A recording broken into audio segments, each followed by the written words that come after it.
Cherokee Boose from ITProTV. Have you ever wondered how to reset an Azure Active Directory user's password? Well, stay tuned and I'll show you how.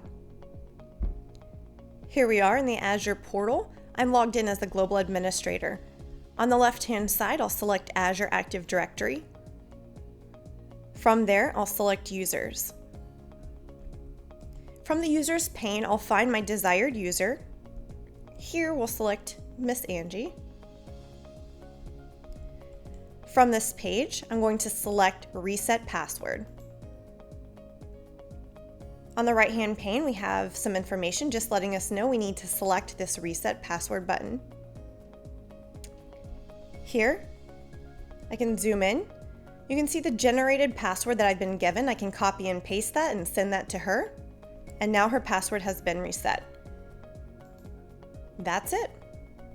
Now you know how to reset a user's password in the Azure Portal. If you like what you saw here today, check out ITPro.tv for more information.